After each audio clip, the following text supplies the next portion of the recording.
Hello once again welcome all of you in med with Vijay. आप लोगों का इसी तरीके से सपोर्ट बना रहे, बस और क्या सफ़र ही चलता रहेगा। एक्चुअली में टोटल जो हम लोगों का प्रीवियस जो लेक्चर है प्लेलिस्ट में सारा डला हुआ है। टोटल 8 लेक्चर हमारे ओप्स और गायनी इंस्ट्रूमेंट के हो चुके हैं। ये हमारा जो है आज लेक्चर नंबर 9 आप देख सकते हैं स्क्रीन पे।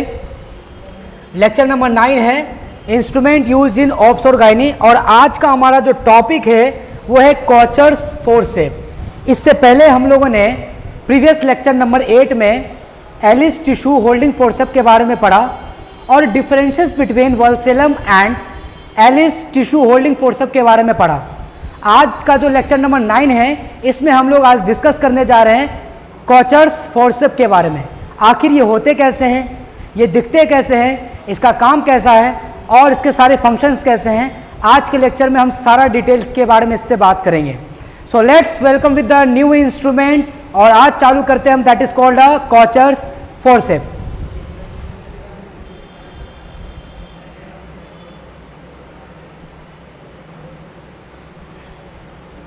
तो यहां पे जो आपको स्क्रीन पे दिख रहा है, 1 मिनट छोटा कर देता हूं मैं इसको।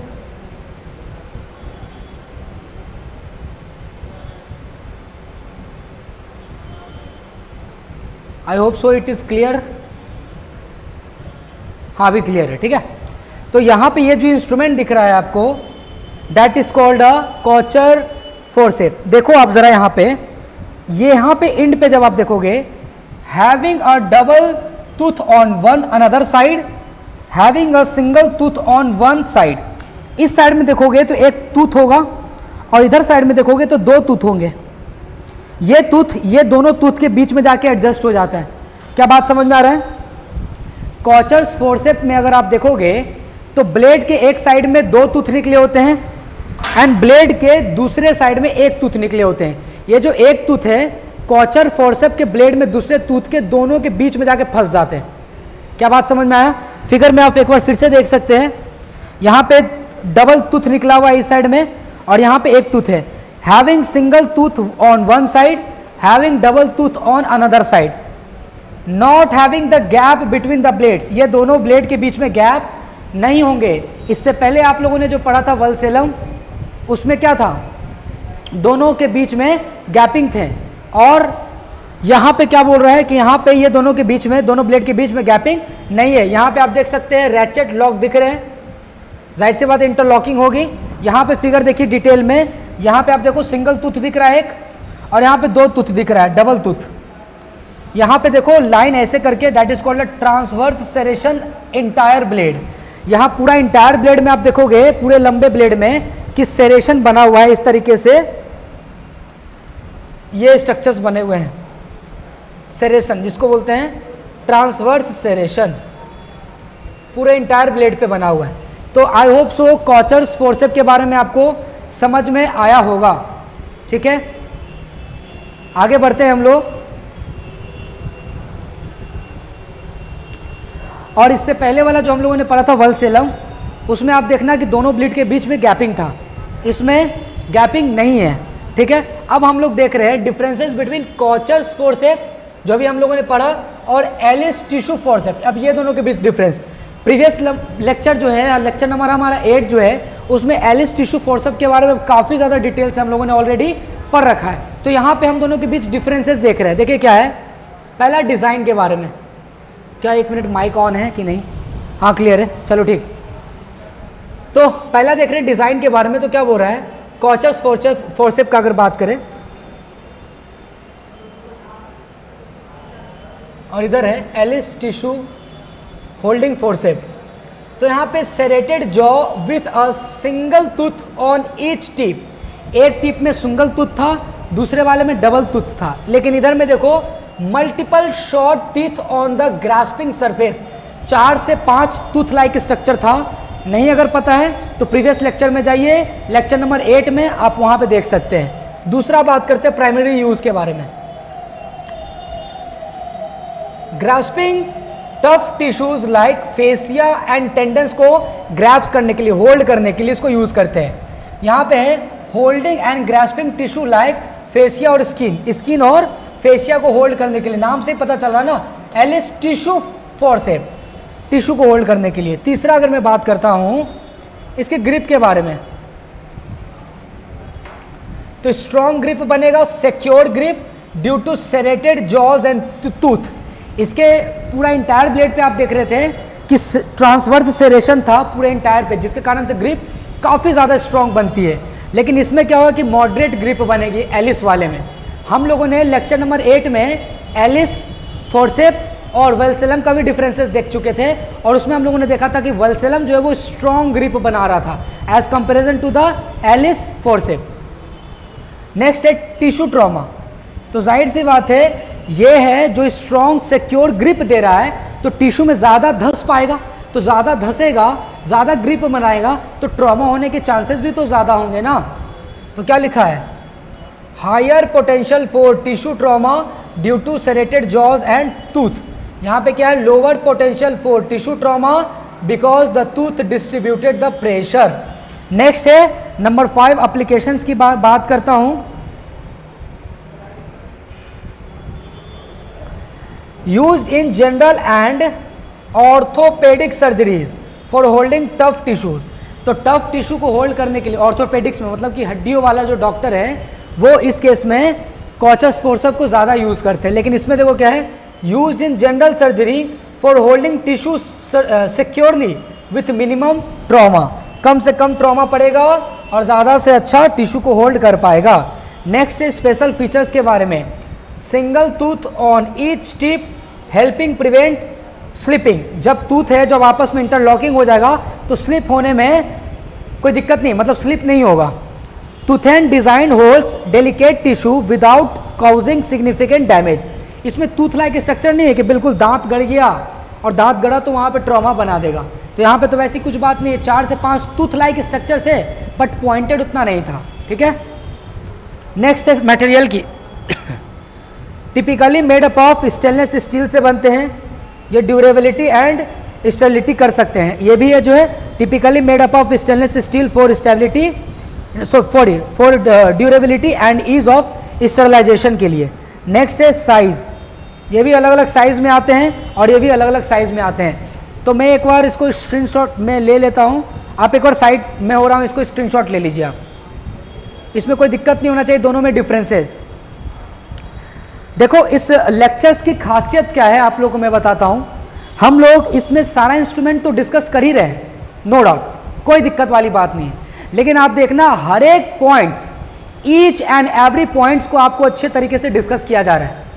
इस लेक्चर्स में सारे कॉम्पैक्ट चीज़ें आपको मिल रही हैं एक साथ। सो प्लीज़ आप लोग लेक्चर्स को प्रॉपरली थ्रो आउट करें, अच्छे से देखें, थ्रोली अच्छे से रीड करें, अच्छे से ध्यान दें। तो याद रखना जिस दिन ये हो गया ना उस दिन आपका इंस्ट्रूमेंट सबसे ज़्यादा बेस्ट होगा, ये मेरी गारंटी है आपसे। नेक्स्ट आगे बढ़ते हैं। यहाँ पे आपको दिख सकता है एलिस टिश्यू, एक मिनट, एलिस टिश्यू फोर्सेप कैसे दिखते हैं ये देखो। यहाँ पे देखो इस तरीके से कर्व्ड थे, इसके पास टीथ था आगे में, इसके बीच में गैपिंग था ना, गैपिंग बिटवीन द ब्लेड। यहाँ पे आप देख सकते हो ये हमारा वल्सेलम है, वल्सेलम का फिगर इधर दिखा दिया। ये देखो थोड़ा सा कर्व्ड है, यहाँ पे भी देखो टूथ है, ठीक है।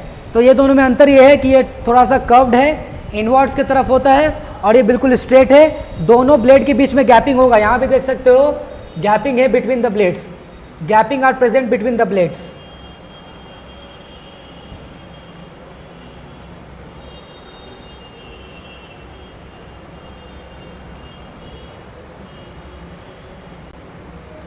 तो ब्लेड्स के बीच में गैपिंग प्रेजेंट है, यहाँ पे भी गैपिंग प्रेजेंट है।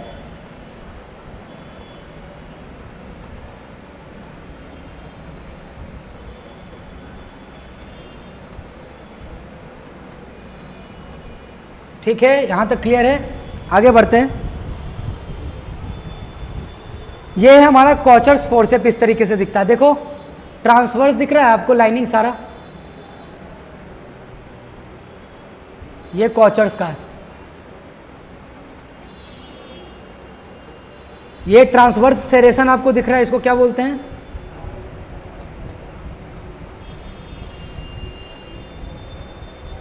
ट्रांसवर्स सेरेशन, जो कि मल्टीपल है, बहुत सारे हैं। देखो यहां क्या लिखा है यूजेस में, देखो जरा यूजेस ऑफ कोचर्स फोर्सेप में पहला क्या बोल रहा है, to clamp the pedicles during abdominal और वेजाइनल हिस्टेरेक्टोमी, बेस्ट होगा यूट्राइन क्लैंप। बताएंगे इसके बारे में क्या होता है, पहले भी ध्यान दो। दूसरा है clamp pedicles of ovarian cyst, ovarian cyst के पेडिकल्स को होल्ड करने के लिए इसको यूज करते हैं। उसके बाद है to clamp the pedicles during the abdominal और वेजाइनल हिस्टेरेक्टोमी, ठीक। नेक्स्ट है to clamp the umbilical cord, जब बेबी डिलीवरी होता है तो उस वक्त अम्बिलिकल कॉर्ड को हम क्लैंप करते हैं ना, दो ब्लेड रहते हैं, सॉरी दो फोर्सेप होते हैं हमारे पास, तो वो कौन सा फोर्सेप होता है, तो कोई नहीं, ये हमारा कोचर्स फोर्सेप ही होता है। तो to clamp the umbilical cord, दो देखो यहाँ लिखा है ना, टू कोचर फोर्सेप को यूज करते हैं। उसके बाद to rupture the membrane, membrane को रप्चर करने के लिए इसका यूज करते हैं। Use to hold tough structure similar to Allis forceps, Allis forceps में क्या था कि मल्टीपल टिथ था डिस्टल इंड्स पे, कर्व्ड नहीं था वो फोर्सेप, कर्व तो वेलसेलम वाला था। तो टिश्यू को होल्ड करने के लिए और कुछ सॉफ्ट टिश्यूज को होल्ड करने के लिए हम लोग एलिस टिश्यू का यूज करते थे, उसी तरह से इसका भी काम है, ठीक है। आगे बढ़ते हैं, मैं एक बार साइड हो जाता हूं, आप स्क्रीनशॉट ले लें इसका।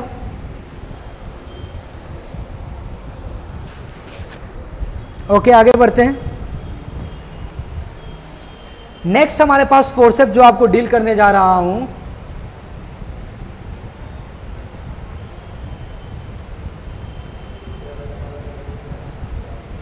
एक minute,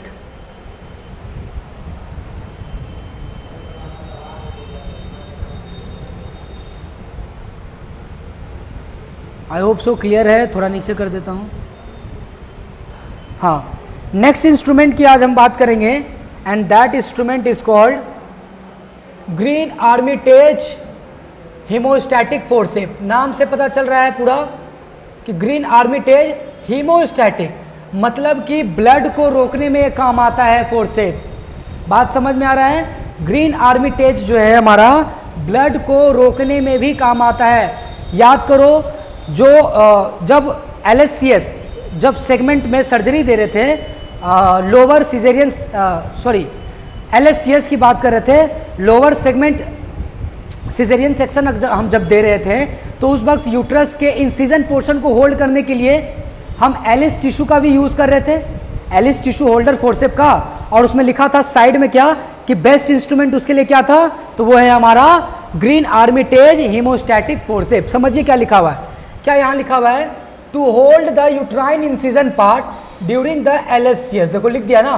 but if there Green Armitage haemostatic forceps will not be available, then you in place of it you can easily use a Alice tissue holder forceps। मतलब क्या कह रहा है कि जब LSCS देते हैं, LSCS करते हैं फीमेल में, तो उस वक्त यूट्रस के इंसिजन वाले पोर्शंस को होल्ड करने के लिए हम ग्रीन आर्मिटेज इंस्ट्रूमेंट का यूज करते हैं। बट सपोज अगर आपके क्लिनिकल में, अगर आपके हॉस्पिटल्स में ये अवेलेबल नहीं है, तो उस वक्त हम एलिस टिश्यू होल्डिंग फोर्सेप भी यूज कर सकते हैं। लेकिन अगर इस दोनों में बोला जाए तो इस दोनों में बेस्ट कौन होगा, तो ग्रीन आर्मिटेज होगा, ठीक है। क्या लिखा है, to hold the angle of the uterine incision during the caesarean section. Advantages क्या है, हीमोस्टैटिक फोर्सेप, मतलब ये साथ साथ में ब्लड को भी रोकेगा, लेस ट्रॉमेटिक होता है ये than the Allis forceps.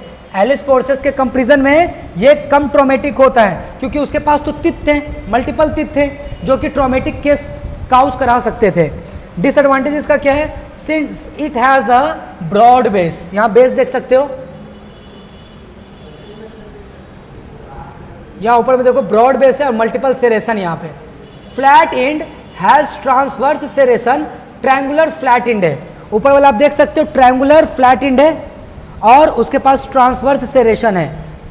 Having no gap between the blades, ये दोनों के बीच में गैप नहीं होगा। वल्सेलम में गैप था, एलिस टिश्यू होल्डिंग फोर्सेप में भी गैपिंग थी, लेकिन ग्रीन आर्मिटेज में आप देख सकते हो कि दोनों ब्लेड के बीच गैपिंग प्रेजेंट नहीं है।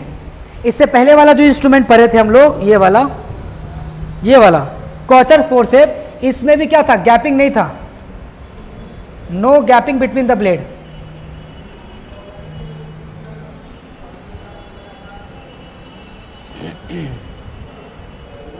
No gapping between the plates present between the plate, ठीक है,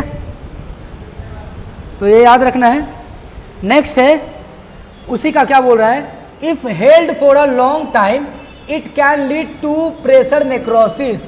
अगर हम ग्रीन आर्मिटेज हीमोस्टैटिक फोर्सेप का लंबे समय तक यूज करेंगे, होल्ड करके रखेंगे, तो ये ब्लड को रोक तो देती है, तो ब्लड को इतना ज़्यादा रोक देगी कि रोकते रोकते क्या होगा कि वहाँ पे ब्लड सप्लाई खत्म हो जाएगी।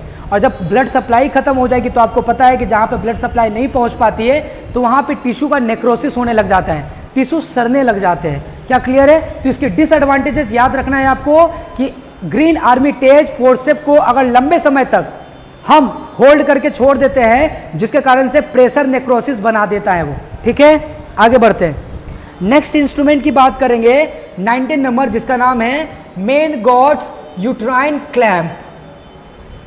इसको छोटा करता हूं मैं,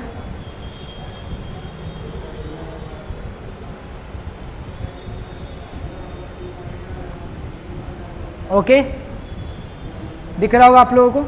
चलिए नेक्स्ट इंस्ट्रूमेंट है मेन गॉड्स यूट्राइन क्लैंप के बारे में। आप देखो, ये आपको दिख रहा है इंस्ट्रूमेंट। आप इस इंस्ट्रूमेंट की खासियत देखो क्या है, one tooth on each side, दोनों के तरफ एक एक टूथ है। लेकिन कॉचर फोर्सेप में क्या था, याद करो, कॉचर फोर्सेप में क्या था, एक तरफ दो टीथ थे और दूसरे वाले में एक टीथ थे, वो टीथ जाके जाके उसमें फिट हो जाता था।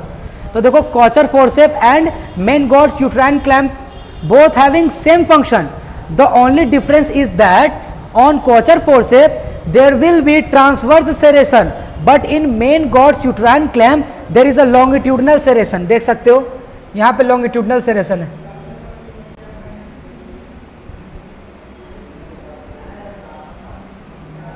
longitudinal groove, one side have other side having longitudinal bar। तो आप देख सकते हो, एक मिनट जरा मैं इसको समझा देता हूँ। ये एक बार की तरह उठा हुआ होगा, ये लॉन्गिट्यूडनल बार है, ये लॉन्गिट्यूडनल बार जाके इसमें फिट हो जाएगा लॉन्गिट्यूडनल ग्रूव में। यहाँ पे लॉन्गिट्यूडनल ग्रूव का मतलब वो तो लॉन्गिट्यूडनल गड्ढा है, जैसे मान लो ये लॉन्गिट्यूडनल है और ये गड्ढा है, ये लॉन्गिट्यूडनल बार है, ये जाके लॉन्गिट्यूडनल बार लॉन्गिट्यूडनल ग्रूव में जाके फंस जाएगा, इंटेंगल हो जाएगा। क्या बात समझ में आएगा? जिस तरीके से कॉचर फोर्सेप में क्या देखा था, एक में दो टूथ था, एक में एक टूथ था, ये एक टूथ दोनों टूथ में जाके फंस जा रहे थे, अंदर में ग्रिप कर जा रहे थे। उसी तरीके से यहाँ पे एक में ग्रूव होगा, लॉन्गिट्यूडनल ग्रूव, गड्ढा होगा, एक में लॉन्गिट्यूडनल बार होगा, ये लॉन्गिट्यूडनल बार लॉन्गिट्यूडनल ग्रूव में जाके फिट हो जाएंगे, अंदर घुस जाएंगे, दिख सकता है। तो वही बोल रहा है Kocher forceps and Maingot's uterine clamp both having same function, the only differences is that on Kocher forcep there will be a transverse serration but in main God's uterine clamp there is a longitudinal serration। ये बहुत ज़्यादा important है आपको point समझने के लिए। अगर ये पॉइंट आपको समझ में आ जाता है तो आई श्योर गारंटीड है कि कॉचर फोर्सेप और मेन गॉड यूट्राइन क्लैंप के बीच कोई डिफरेंस आपको नहीं बचेगी। आगे देखिए, यहाँ पे two tooth on one side longitudinal group, ये तो खैर अलग चीज़ है, ये आप देख सकते हो यहाँ पे भी टूथ होगा ऊपर में, उसकी नहीं बात करें, लेकिन ये मेन जो है लॉन्गिट्यूडनल ग्रूव और लॉन्गिट्यूडनल बार पे आपको ध्यान देना होगा। मैं एक बार साइड हो जाता हूँ, आप स्क्रीनशॉट इसका ले लें।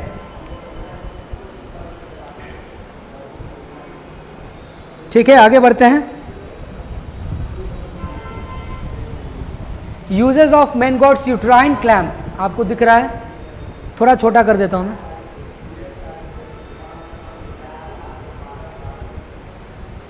ठीक, ओके, डन।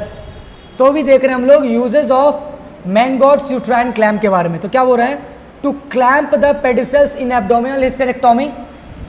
इससे पहले वाला जो इंस्ट्रूमेंट था ग्रीन आर्मिटेज वाला, उसका भी यही काम था। दूसरा, to clamp the pedicles of the pedunculated fibroids in myomectomy में। नेक्स्ट है to clamp the pedicles of ovarian tumour cyst में।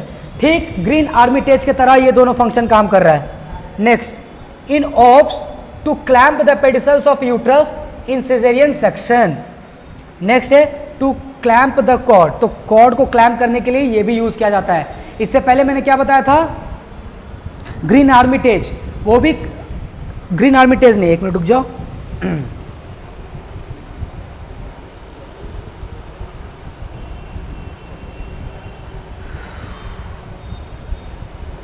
कॉचर्स फोर्सेप था, सॉरी, देखो यहाँ कॉचर्स फोर्सेप बोल रखा था ना। हाँ देखो क्या, to clamp the pedicles during abdominal और वेजाइनल हिस्टेरेक्टोमी, जो कॉचर फोर्सेप का यूज है वही अभी किसका यूज था, देख सकते हो, वही ठीक यूज है मैनगॉट्स यूट्राइन क्लैम्प का। देखो, to clamp the pedicles in abdominal hysterectomy, तो जो मैनगॉट्स यूट्राइन क्लैम्प का यूज है ठीक किसके तरह से यूज है। अभी आपने कौन सा स्ट्रक्चर, कौन सा फोर्सेप देखा आप लोगों ने, बताइए, एलिस वाला देखा, एलिस टिश्यू होल्डिंग फोर्सेप देखा, या फिर एक और हम लोगों ने क्या देखा अभी थोड़ा देर पहले, ये जिसमें ट्रांसवर्स सेरेशन थे मल्टीपल, और ये क्या थे, कॉचर्स फोर्सेप। तो कॉचर्स फोर्सेप का काम जो है बिल्कुल सिमिलर टू किसके मैच कर रहा है,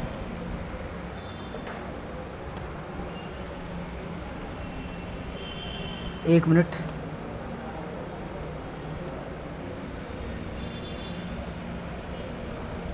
हाँ बताइए, तो जो कॉचर्स फोर्सेप है उसका किसके तरह से काम कर रहा है, तो वो है यूट्राइन क्लैम्प,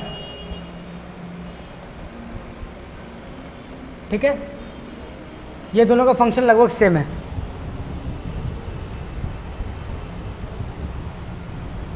ठीक है, यूट्राइन क्लैम्प, या फिर उसको बोल सकते हैं मैनगॉट। ठीक है, आगे बढ़ते हैं हम लोग। हाँ, कॉर्ड को क्लैम्प करने के लिए भी यूज कर सकते हैं इसको, किसको, मैनगॉट यूट्राइन क्लैम्प को यूज कर सकते हैं किसमें, कॉर्ड को क्लैम्प करने के लिए, अम्बिलिकल कॉर्ड को क्लैम्प करने के लिए। और इससे पहले हम लोगों ने क्या पढ़ा था, कॉचर्स फोर्सेप का भी यूज कर सकते थे क्लैम्प करने के लिए। In case of abdominal hysterectomy the order of clamp of ligated will be, क्या होगा ऑर्डर, पहला, clamp at the cornua of the uterus where round ligament, fallopian tube and the ovarian ligaments are present. तो आपको ये पता है कि uterus है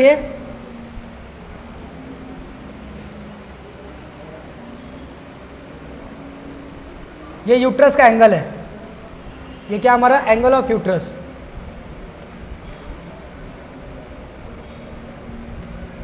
और एंगल ऑफ यूट्रस को हम लोग क्या बोलते हैं, कॉर्नुआ कहते हैं। ये याद रखिएगा, यूट्रस के एंगल को हम क्या बोलते हैं, कॉर्नुआ। और इस कॉर्नुआ के पास कौन कौन सा स्ट्रक्चर होता है, तो जरा देखिए, समझिएगा इस बात को।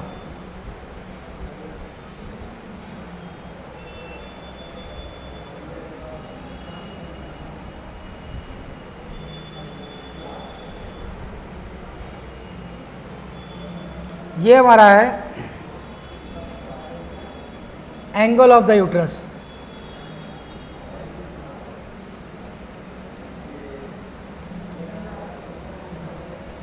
जिसको हम क्या बोलते हैं, कॉर्नुआ। और इस कॉर्नुआ से 3 स्ट्रक्चर पास होते हैं, 3 स्ट्रक्चर विल बी पास्ड।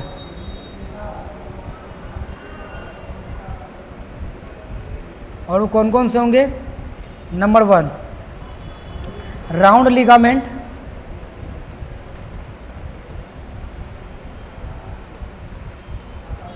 दूसरा फेलोपियन ट्यूब,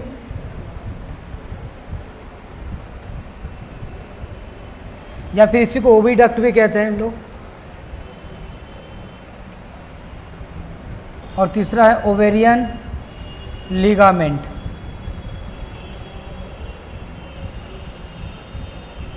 तो ये टोटल 3 स्ट्रक्चर्स पास होते हैं कॉर्नुआ से। ठीक है, बना देता हूं मैं, 1 2 3 स्ट्रक्चर्स पास हो रहे हैं कॉर्नुआ से। कौन कौन से, पहले राउंड लिगामेंट, फेलोपियन ट्यूब जिसको ओविडक्ट भी कहते हैं, और तीसरा है ओवेरियन लिगामेंट।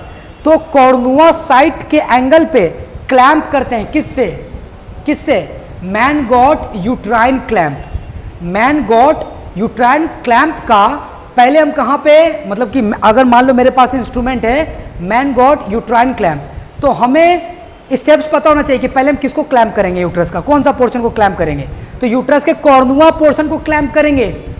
तो जब हम यूट्रस के कॉर्नुआ पोर्शन को क्लैम्प करेंगे तो उसके साथ साथ राउंड लिगामेंट, फैलोपियन ट्यूब और साथ में ओवेरियन लिगामेंट, ये तीनों के तीनों स्ट्रक्चर्स क्लैम्प हो जाएंगे, क्योंकि ये तीनों के तीनों स्ट्रक्चर्स कहाँ से पास होते हैं, कॉर्नुआ से, एंगल ऑफ द यूट्रस से, ये तीनों स्ट्रक्चर पास होते हैं। तो जब हम इसको क्लैम्प करने जाएंगे तो साथ साथ ये तीनों स्ट्रक्चर्स क्लैम्प हो जाएगा।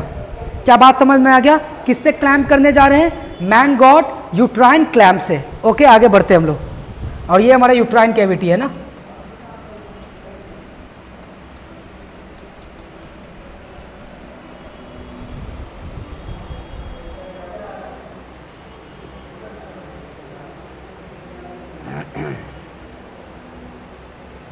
चलिए ठीक है, तो आप देखिए वही पॉइंट लिखा हुआ है क्या, इन केस ऑफ एब्डोमिनल हिस्टेरेक्टोमी, मतलब कि एब्डोमिन से सर्जरी करके यूट्रस का रिमूवल कर रहे हैं। समझ में आ रहा है? वेजाइना के रूट से हम हिस्टेरेक्टोमी नहीं कर रहे हैं, एब्डोमिनल रूट से कर रहे हैं। द ऑर्डर ऑफ क्लैम्प, तो क्लैम्प करने का ऑर्डर होता है लिगामेंट विल बी, पहले क्या करेंगे, clamp at the cornua of the uterus. उसके पास कौन कौन सा स्ट्रक्चर था, round ligament, fallopian tube and ovarian ligaments are present. तो क्लैम्प कहाँ करेंगे, पहला स्ट्रक्चर समझ में आया। दूसरा क्लैम्प कहाँ करेंगे, clamp at the uterine artery, दूसरा जगह क्लैम्प कहाँ पे करेंगे, यूट्राइन आर्टरी के पास क्लैम्प करेंगे। और तीसरा क्लैंपिंग कहाँ पे करेंगे, तो clamp at cardinal ligaments. Sir cardinal ligaments कहाँ पे होते हैं, यूट्राइन लिगामेंट्स कहाँ पे होते हैं, घबराने की कोई ज़रूरत नहीं है। जब इस पे लेक्चर्स आएगा तो डिटेल में आपको बताऊंगा कि यूट्राइन लिगामेंट्स एक्चुअली में कहाँ पे होते हैं, कार्डिनल लिगामेंट्स कहाँ पे होते हैं। लेकिन मैं अभी आपको ऑर्डर ऑफ क्लैंपिंग बता रहा हूं कि with the help of man got uterine clamp से सबसे पहले हम कॉर्नुआ यानी कि एंगल ऑफ द यूट्रस को क्लैंप करेंगे, जहां से तीन स्ट्रक्चर्स पास होते हैं, round ligament, fallopian tube, ovarian ligament. जब वहां पे क्लैंपिंग करेंगे तो ये तीनों के तीनों स्ट्रक्चर्स क्लैंप हो जाएंगे। दूसरा कहां पे करेंगे, यूट्राइन आर्टरी को क्लैंप करेंगे। तीसरा कहां पे क्लैंप करेंगे, तो आप देख सकते हैं कार्डिनल लिगामेंट्स में। और चौथा क्लैंपिंग कहां पर करेंगे, तो clamp placed at the uterosacral ligaments. कहां पे करेंगे, यूट्रोसैक्रल लिगामेंट्स। तो ये चार जगह पे हम लोग क्या करते हैं, क्लैंप करते हैं। क्यों क्लैंप करते हैं, क्योंकि हमें यूट्रस को रिमूव करके निकालना है ना। अगर यूट्रस को हमको कट करके बाहर नहीं निकालेंगे, क्लैंपिंग नहीं करेंगे, तो यूट्रस के साथ साथ कुछ और भी स्ट्रक्चर्स बाहर की ओर निकल जाएगा। तो इसीलिए यूट्रस के साथ साथ कोई दूसरा स्ट्रक्चर्स ना निकल जाए जो उसके साथ सपोर्टिव स्ट्रक्चर्स है, तो हम क्या करते हैं, क्लैंपिंग लगा देते हैं। जैसे बाल अगर काटते हैं तो बाल काटते वक्त देखना कि क्लिप लगा दिया जाता है साइड से, कि इधर साइड का बाल ना कट जाए एक्स्ट्रा। तो उसी तरह से हम यूट्रस के चारों तरफ क्लैंपिंग कर देते हैं जब हिस्टेरेक्टोमिक करना होता है। किस केस में, एब्डोमिनल में, वेजाइनल में नहीं।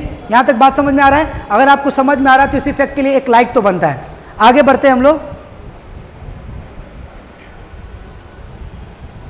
देखो आगे क्या लिखा है,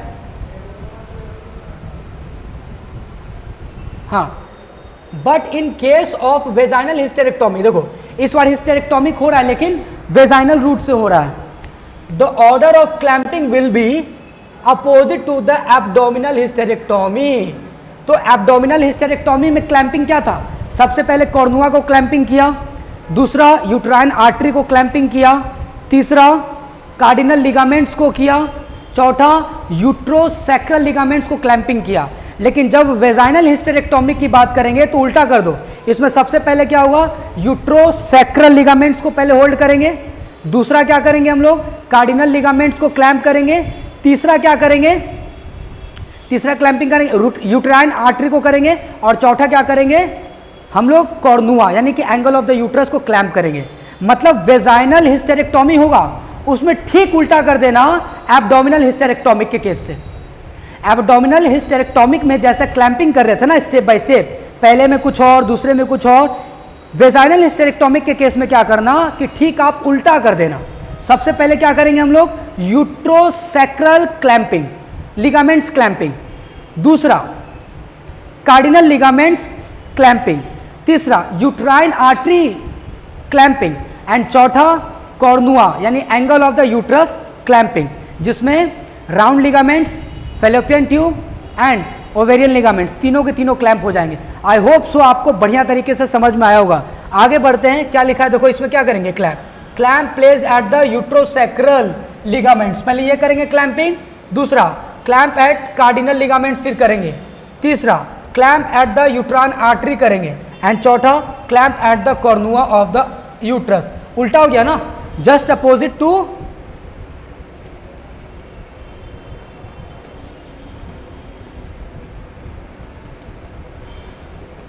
एब्डोमिनल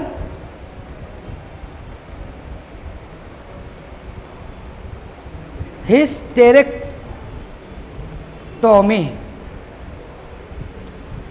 क्या बात समझ में आ गया सभी को? अगर समझ में आ गया होगा तो इस लाइक के लिए प्लीज, मतलब सॉरी, इस समझाने के लिए आप ज़रूर एक बार लाइक, सब्सक्राइब और आगे की तरफ फॉरवर्ड करें, जो हमेशा से मैं बोलते आ रहा हूँ। काफ़ी ज़्यादा एफर्ट लगता है आपको लेक्चर्स प्रॉपर तरीके से अरेंज करके देने में। आप देख सकते हो कोई भी पॉइंट्स मैं कोशिश करता हूँ कि नहीं छोड़ूँ, मैं अपने तरफ से पूरा एफर्ट लगा रहा हूँ, तो प्लीज़ आप भी अपने तरफ से एफर्ट लगाइए।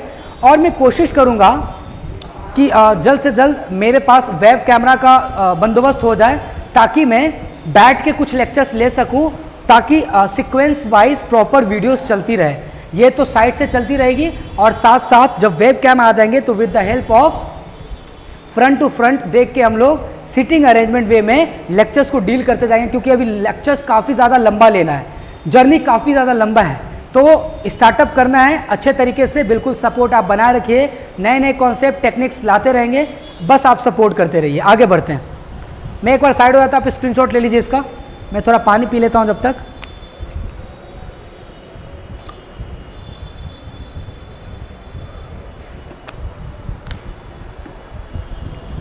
नेक्स्ट 20 नंबर इंस्ट्रूमेंट जो है हमारा,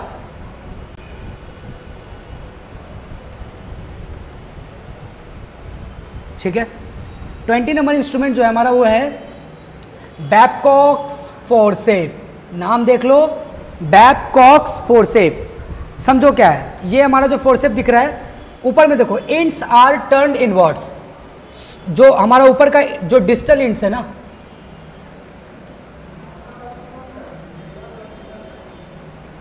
डिस्टल इंट्स जो है वो कर्व्ड इनवर्ड्स, इस तरीके से कर्व्ड है, ठीक है।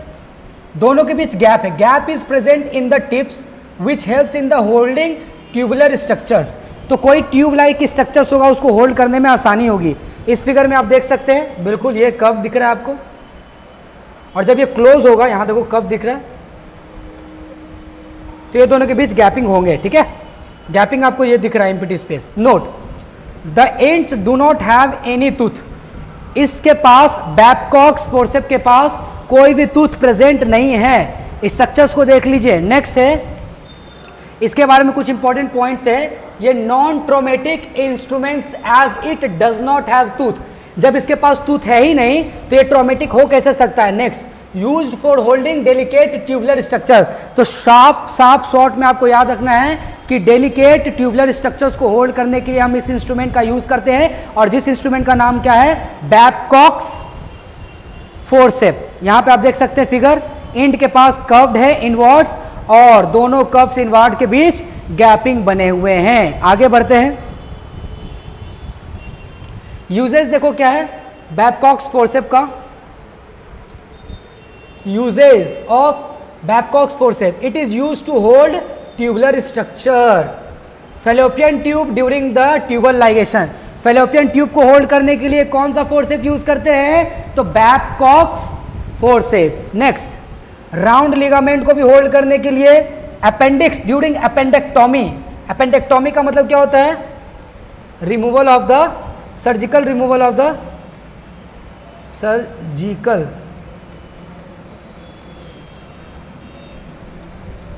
Removal of the appendix.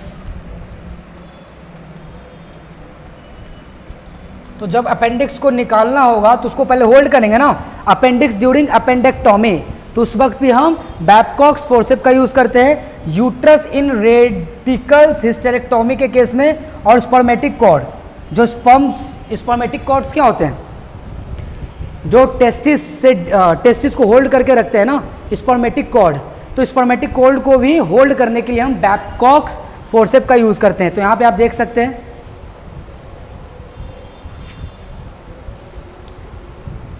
आगे बढ़ते हैं, स्पर्मेटिक कॉर्ड्स हो गया। नेक्स्ट है रिट्रैक्टर, 20 नंबर 1 इंस्ट्रूमेंट जो हम डील करने जा रहे हैं। चलिए, जो 20 नंबर 1 इंस्ट्रूमेंट है that is called a retractor. तो रिट्रैक्टर क्या होता है? General use of retractor to retract the skin tissue after giving the incision to hold the organs away from the operating field. तो यहां पे जो आपको स्ट्रक्चर्स दिख रहा है, ये इसको हम लोग बोलते हैं क्या? रिट्रैक्टर। रिट्रैक्टर अलग अलग टाइप्स के होते हैं, लगभग अगर आप कहो तो कम से कम 16 से 17 टाइप के होते हैं। ऐसे और भी बहुत सारे टाइप्स के होते हैं, लेकिन मैं मेनली बात कर रहा हूं कि 16 से 18 लगभग रिट्रैक्टर होते हैं, और अलग अलग रिट्रैक्टर को पढ़ना भी होता है। बट मैं रिट्रैक्टर को सारा फिगर में दिखाऊंगा, सारा को पॉइंट समझाऊंगा, एक एक करके रिट्रैक्टर को आपको समझाऊंगा। लेकिन फिलहाल समझिए क्या कि रिट्रैक्टर का काम क्या है? स्किन, जैसे मान लो कहीं पे आप सर्जरी कर रहे हो तो इंसिजन देते हो तो स्किन्स हटते हैं, मसल्स हटते हैं, फेसिया हटते हैं, डीप फेसिया हटते हैं। तो जब वो फेसिया हट रहे तो वापस फिर से रिट्रैक्ट करके स्किन बंद ना हो जाए, तो उसको फैला के रखने के लिए हम रिट्रैक्टर का यूज़ करते हैं, ताकि ऑपरेट अच्छे से कर पाए ना, ताकि हम सर्जरी अच्छे से कर पाए। या फिर किसी सर्जरी कर रहे, जैसे लेट सपोज यूट्रस का कर रहे हैं, यूट्रस का हम सर्जरी कर रहे हैं या हिस्टेरेक्टोमी कर रहे हैं, तो उस वक्त ब्लैडर बीच में आ जाती है। तो ब्लैडर एक ऐसा ऑर्गन है जो during the procedure of hysterectomy वो बीच में आएगी। तो वो बीच में ना आए तो with the help of retractor उस ऑर्गन को थोड़ा साइड कर देंगे, ताकि हम सर्जरी बिना ऑब्स्ट्रक्शन के, बिना किसी के रुकावट में कर सके अच्छे से। तो स्किन को रिट्रैक्ट करने के लिए ड्यूरिंग द सर्जिकल प्रोसीजर, और ऑर्गन को रिट्रैक्ट करके रखने के लिए, ताकि ऑपरेटिंग करते वक्त हमें कोई प्रॉब्लम ना हो और अच्छे से हम ऑपरेट कर पाए। ठीक है, नेक्स्ट यहां पे देख सकते हैं अलग अलग तरीके के आपको दिख रहे हैं रिट्रैक्टर। सब रिट्रैक्टर का भी डिटेल पढ़ेंगे। जनरल यूज ऑफ रिट्रैक्टर, उससे पहले देखिए ये रिट्रैक्टर आप देख रहे होगे, एल शेप दिख रहा है आपको, कैसा दिख रहा है? ये एल शेप्ड रिट्रैक्टर। सारे रिट्रैक्टर को हम डिटेल से पढ़ेंगे, घबराना नहीं है। यहां पे देख सकते हो एल शेप वाला अलग अलग टाइप के आते हैं। ये ब्लेड देखो बिल्कुल पतली है, रुको पेन चेंज कर देता हूं मैं।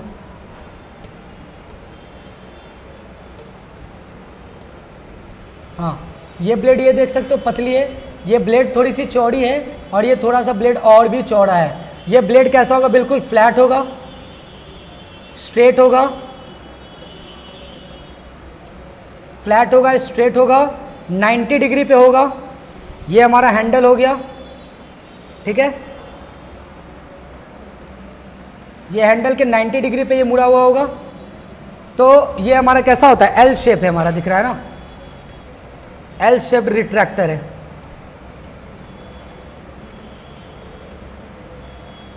रिट्रैक्टर, ठीक है। अभी और भी अलग अलग शेप के रिट्रैक्टर देखेंगे, तो ये देख लो आप रिट्रैक्टर। आगे बढ़ते हैं।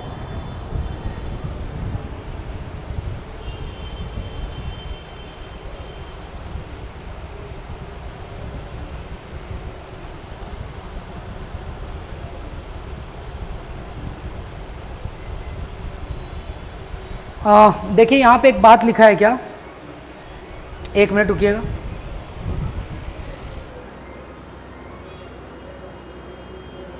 एक मिनट, वेट अ मिनट, थोड़ा सा अरेंज कर दूं।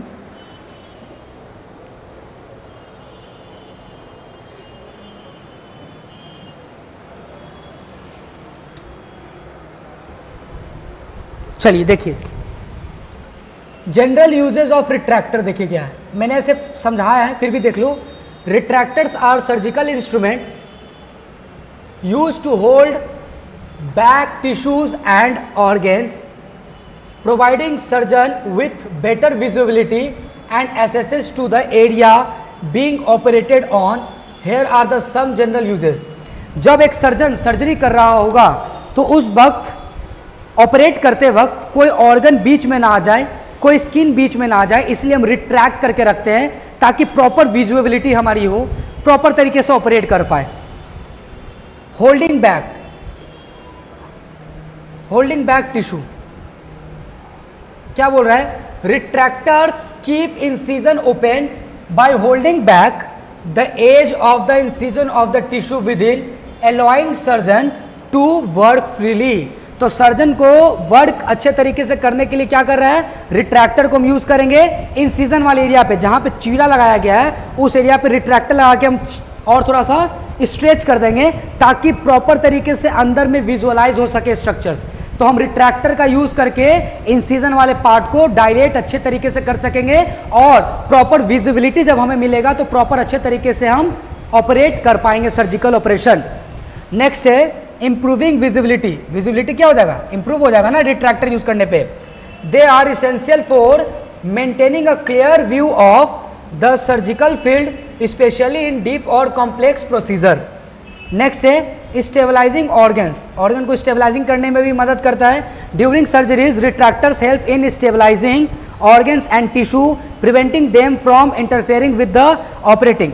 तो जब ऑपरेटिंग कर रहे होंगे तो कोई दूसरा ऑर्गन इंटरफेयर नहीं कर देगा, अगर इंटरफेयर कर देगा तो during the time of the operating surgery हो सकता है कि कुछ प्रॉब्लम्स हो जाए और ठीक से ऑपरेटिंग ना हो पाए, इसीलिए हम रिट्रैक्टर का यूज कर पाते हैं ताकि सेफली ऑपरेटिंग हो पाए।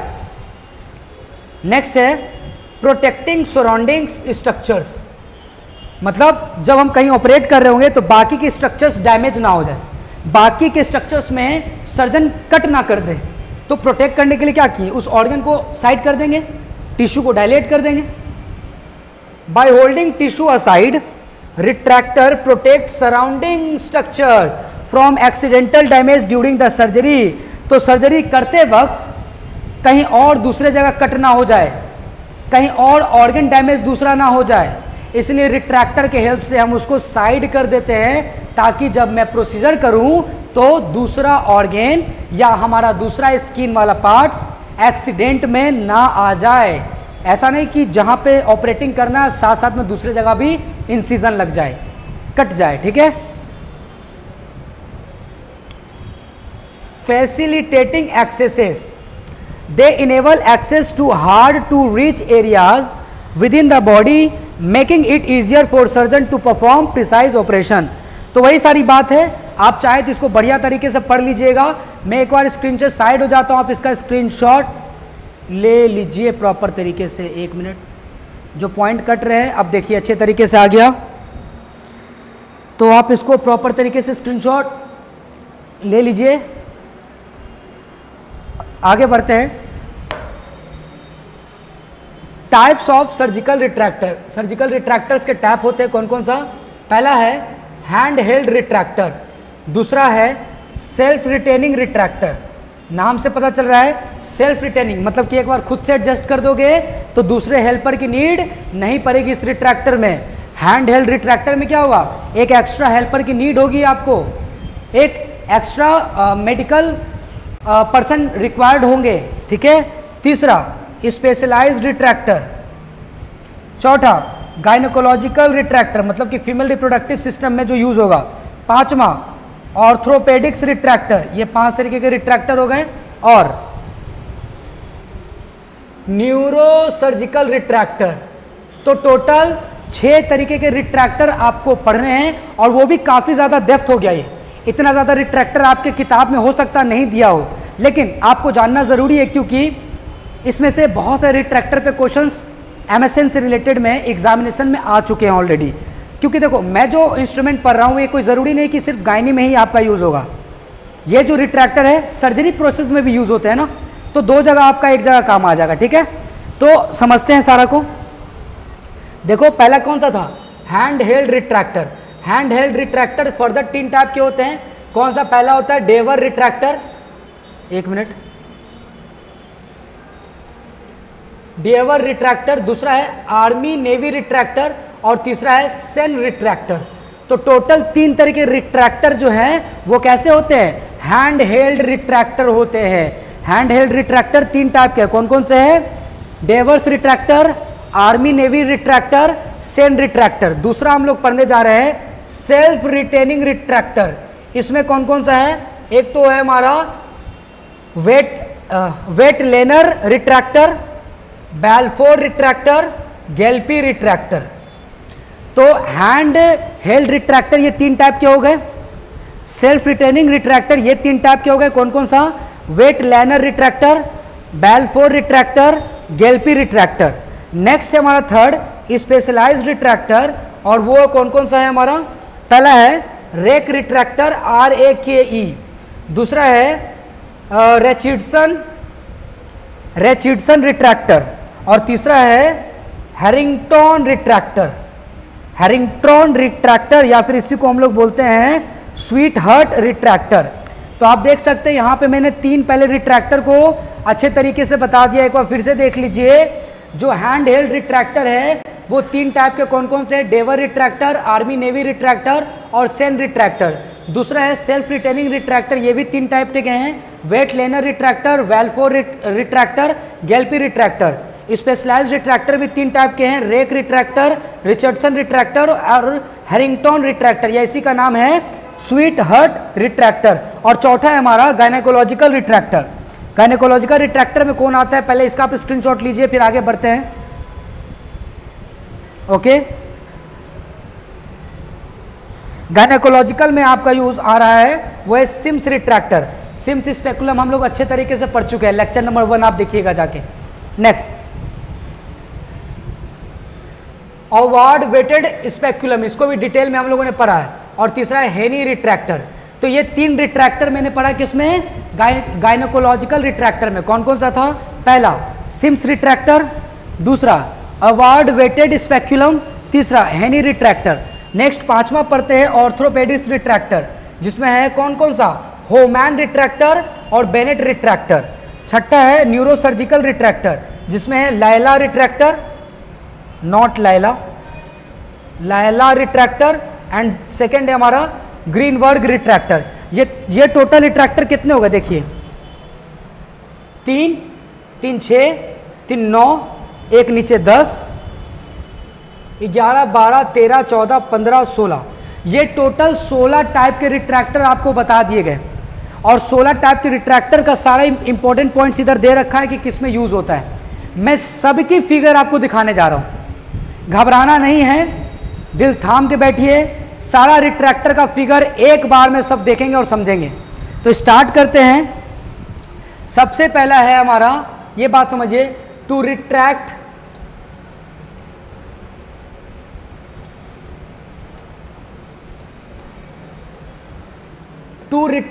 Deep organs like intestine, omentum etcetera in abdominal surgery. जब एब्डोमिनल सर्जरी हो रहा होगा और उस वक्त डीप ऑर्गन जैसे कि इंटेस्टाइन और ओमेंटम को होल्ड करना है, तो उस वक्त हम इस इंस्ट्रूमेंट का यूज करते हैं। और ये कौन सा है?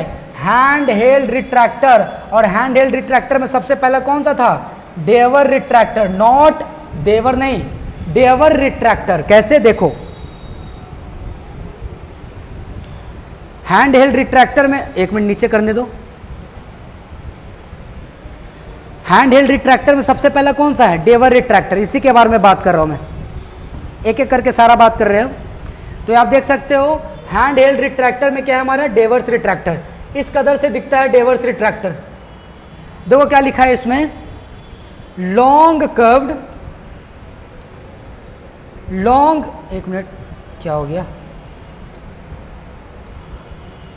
Long curved blade for deep tissue retractor. Deep tissue retractor को आपको क्या क्वेश्चन मार्क की तरह दिख रहा है? ये लग रहा है क्वेश्चन मार्क है, तो क्या लिखा है? Question mark shaped retractor. दूसरा नॉन सेल्फ रिटेनिंग, मतलब इसमें हेल्पर की नीड पड़ेगी। नॉन सेल्फ रिटेनिंग होता मतलब कि एक बार खुद से एडजस्ट कर दिया, कोई हेल्पर की जरूरत नहीं है। इसमें क्या हो रहा है? Non self retaining. ठीक है। नेक्स्ट थर्ड हमारा, use to retract intra abdominal organs and tissue during deep abdominal surgery like intestinal artery ligation, Wertheim's, hysterectomy, explorotomy, laparotomy. Laparotomy का मतलब कि पेट को फाड़ के सर्जरी करा जा रहा है। तो सिंपल सी बात है, टू रिट्रैक्ट डीप ऑर्गन, अगर डीप ऑर्गन को रिट्रैक्ट करना है तो we use a hand held retractor, और उसमें से कौन सा? तो डेवर्स रिट्रैक्टर्स। आई होप सो आपको अच्छे तरीके से समझ में आया होगा। समझ में आया तो बिल्कुल लाइक करें, मैं एक बार साइड हो जाता हूं। आगे बढ़ते हैं। ये जो दिख रहा है हैंड हेल्ड रिट्रैक्टर का second number, army navy retractor. Sir army navy retractor कैसे? देखो यहां दिखा रहा हूं, देखो हैंड होल्ड में दूसरा क्या था, आर्मी नेवी रिट्रैक्टर है, वही देख रहे हैं। तो ये फिगर जो आपको दिख रहा है डबल इंडेड फ्लैट ब्लेड है, देखो यहां पे भी फ्लैट ब्लेड है और इधर पे भी फ्लैट ब्लेड है, डबल इंडेड फ्लैट ब्लेड, इसी को हम लोग बोलते हैं आर्मी नेवी रिट्रैक्टर। देख लो किस तरीके से दिखता है आर्मी नेवी रिट्रैक्टर। इसके यूजेस के बारे में उतना डिटेल नहीं जानना है, और अगर आपको जानना है तो जिधर मैंने डिफरेंसेस करवाया था, जिधर मैंने सारा टाइप्स लिखाया, तो वहाँ पे थोड़ा सा डिफरेंसेस लिख रखा है कि कहाँ पे इसके एक्चुअली में यूज होता है। नेक्स्ट थर्ड नंबर आगे बढ़ते हैं। ये जो हैंड हेल्ड रिट्रैक्टर दिख रहा है तीसरा, वो है हमारा सी नंबर, सेंस रिट्रैक्टर। देखो इस तरीके से दिखता है। सेंस रिट्रैक्टर में आप एक चीज नोटिस करोगे, दूसरे तरफ ये बना हुआ है ऐसे कर्व दिख रहा है, और एक तरफ बना हुआ है ये बिल्कुल स्ट्रेट ब्लेड की तरफ। तो एक ही रिट्रैक्टर में दो स्ट्रक्चर्स है, एक तो इस तरीके से दिख रहा है और दूसरा फ्लैट दिख रहा है। देखो small rake like ends and flat blade, एक तरफ फ्लैट ब्लेड है और दूसरे तरफ ऐसे खुरपा की तरह निकला हुआ दिख रहा है, तो that is called a sense retractor. तो हैंड हेल्ड रिट्रैक्टर के तीनों, एक तो हो गया सेंस रिट्रैक्टर, डेवर्स रिट्रैक्टर, और एक था आर्मी कौन सा था, आर्मी नेवी रिट्रैक्टर। ये तीनों रिट्रैक्टर को मैंने अच्छे तरीके से दिखा दिया है। बाकी के रिट्रैक्टर जो है हम लोग इस लेक्चर्स को ज़्यादा लंबा नहीं कर रहे हैं, इसको यहीं पे एंड करेंगे। तो बाकी के और रिट्रैक्टर जो है जो स्पेशलाइज्ड थे, गायनेकोलॉजिकल थे, ऑर्थोपेडिक्स में यूज होने वाले रिट्रैक्टर थे, ये फर्दर हम लेक्चर नंबर 10 में डिस्कस करेंगे। और अब ये जाके आई होप सो 11 से 12 यानी कि टोटल 12 लेक्चर यूज होगा। उसमें आप एक चीज नोटिस करना कि सारे के सारे गायनी में यूज होने वाले इंस्ट्रूमेंट और सारे के सारे सर्जरी में लगभग यूज होने वाले इंस्ट्रूमेंट एक साथ खत्म हो रहे हैं, सारा पॉइंट डिस्कशन भी एक साथ हो रहा है, तो घबराने वाली बात नहीं है। थैंक यू आप लोगों का सपोर्ट बनाए रखने के लिए, इतना धैर्य बनाए रखने के लिए। मैं मानता हूं कि थोड़ा लेक्चर लंबा हो रहा है, बट ये सारा चीज आपके लिए किया जा रहा है। सो इसी के हिसाब से इस लेक्चर नंबर 9 को कंक्लूड करते हैं, यहीं पे हम मोड़ते हैं, और बाकी के हम लोग लेक्चर नंबर 10 में नेक्स्ट में मिलते हैं। Thank you.